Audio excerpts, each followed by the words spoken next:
going on, and welcome back to another brand new video. In today's video, I am here at Boston, Massachusetts to do a duck ride.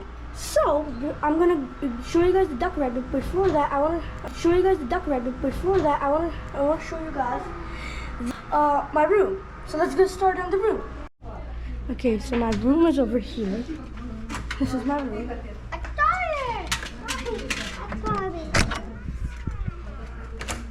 There's the room over here.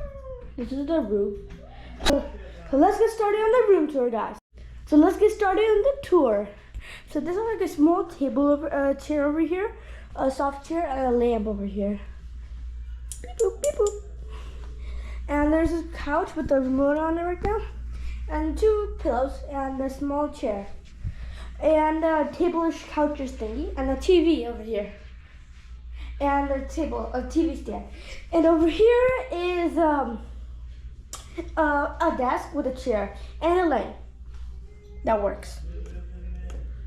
And there's a phone over there, so if you want, we can call anyone we want. Okay, so next up, we're gonna look at the kitchen. So let's move on to the kitchen now.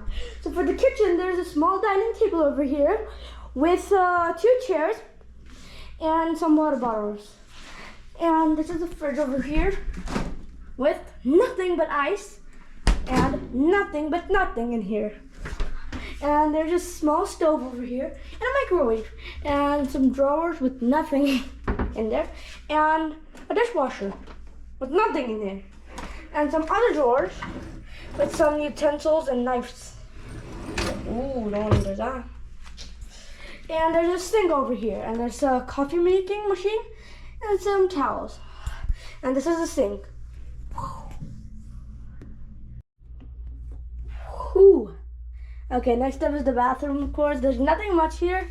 That's the bathroom over there, and this is like the sink and the mirror lights up. And there's a drawer over here and some towels. Of course, that's normal. And next up, now is the bedroom. This is like, there's 2 beds here and a table where I'm charging something, and there's a phone here. And there's a clock and some 2 lights, another light, another light, and another light. And there's a TV over here like that. And a chair and a small table. Okay guys, now I'm going to go on the lift and go for the duck ride. Let's meet me in my car. This is the reception over here, so we're going to wait here until the car comes, and we're going to go. Ooh, there's some snacks here. Ooh, Coke, Sprite, let's go. No Prime? No Prime. I'm anyways not a Prime kid.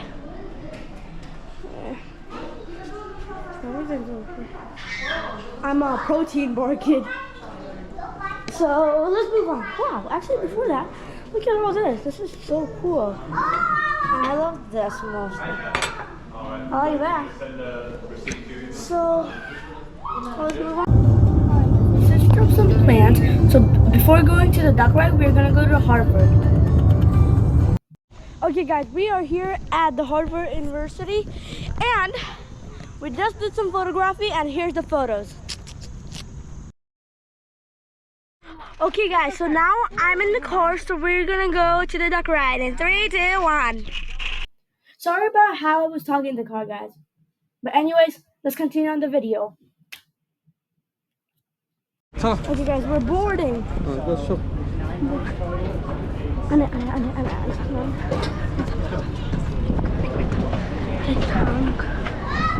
Person.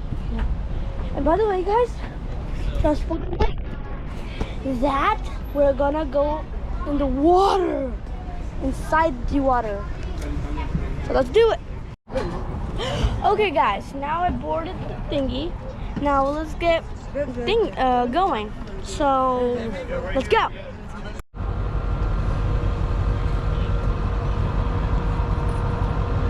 Folks, I am Dr. Fabulous, and the doctor is in. And I'm here to bring you all of Boston's classic hits from The British occupation of the 1760s, all the way up to the British invasion of the 1960s. Doc Fab keeps Boston's present and past alive and rocking.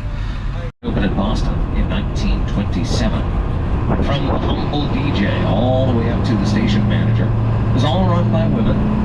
Now that very same year, the very first hotel to offer free radio to every single one of their guests in every single room became the Boston Statler Hotel, 1927 as well. And in those days, there were only 2 radio stations in all of Boston. One of them was that all-female radio station. Now, is anyone here staying at the Boston Park Plaza Hotel? I can't afford to stay there either. But rumor has it, that was the Boston Statler Hotel, by the way, back in the day. Rumor has it they still offer free radio to every single one of their guests in every single room. Sure, they got like a clock radio in there you can plug into the wall. It's absolutely free. That's just one of the more amazing things you're going to hear on my tour. Most of you are stunned into silence. You can't believe it, I know. But folks, in front of us is a fire station. This is the oldest functioning firehouse in Boston, 1888. And, well, originally the garage was built to accommodate the old horse-drawn ladder truck and fire engine. So what they had to do is they had to be able to fit in a modern full-size ladder truck over here. Ladder 15. So they had to drop the floor about 7 inches to be able to do that. But on the other side, with the fire engine, they just built a smaller custom-built fire engine to go inside there. But it's still one of the busiest, even though it's the oldest in Boston right over here. But it's got the oldest congregation in Boston, 1669. So originally they worshipped at the Old South Meeting House, and that became a museum in 1875 when they moved over here. And actually, Benjamin Franklin's family, they worshipped this congregation. So folks, the other church that I want to show you is up here. So, as I like to say, the great Protestant congregations of Boston were having what I call a church-off here in the Back Bay. In the mid and late 1800s, they're all trying to outdo each other, building splendid new churches. So 1877, the Trinity Church, considered to be one of the 10 most architecturally important buildings in the United States, according to the American Association of Architects. We're going to go around the other side of that later. I'll tell you more about it.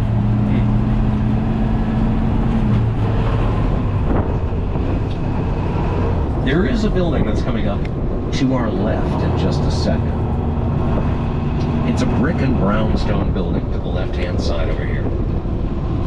It's home to RH, formerly known as Restoration Hardware, but if you're in the market for a $100,000 crystal chandelier, that's where you want to get it, right over there. But that's where Boston's Museum of Natural History was founded in 1862.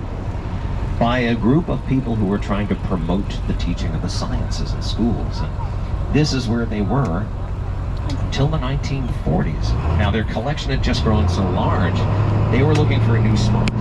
So what they ended up doing was taking out a 99-year lease on top of the old Charles River Dam at $1 a year.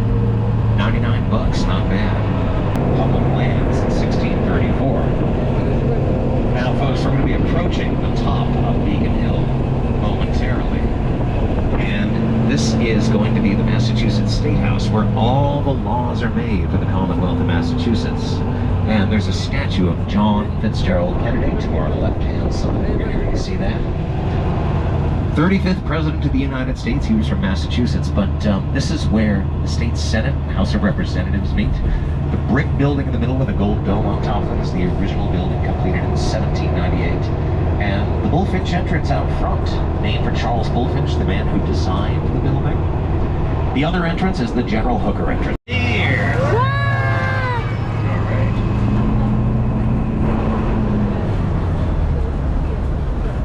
The bill's going to bring us into the water. Oh my God, we're going to go in the water,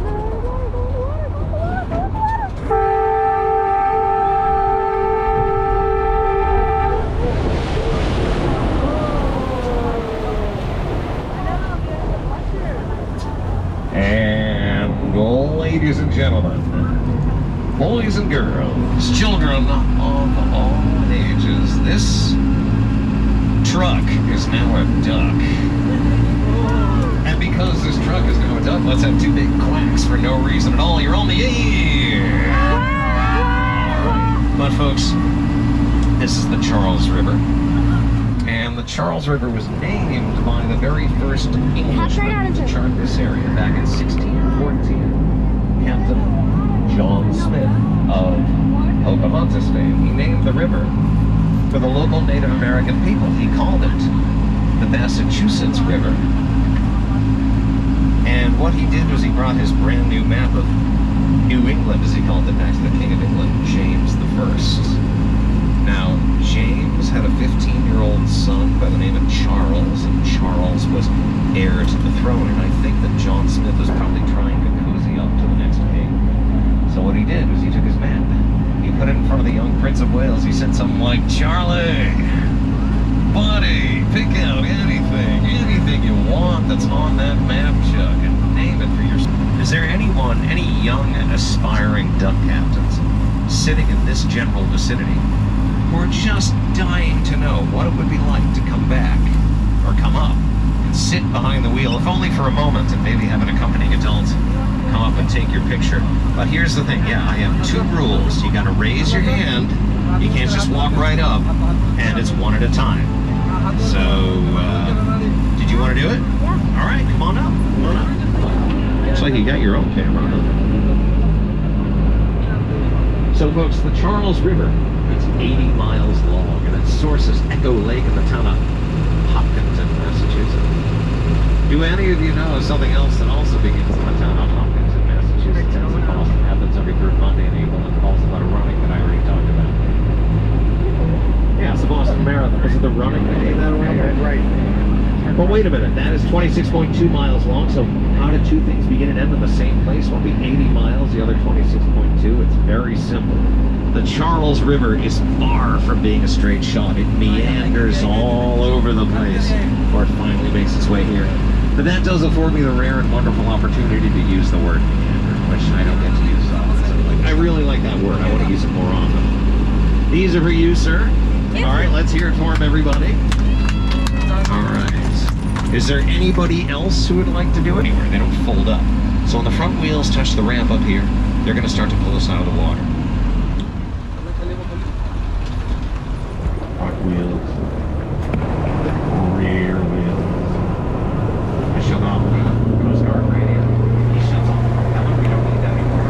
We're just back in a normal drive. Shuts off the front wheel drive. Ladies and gentlemen, boys and girls, children of all ages, this duck becomes a truck once again. So, thank you very much. Thank you.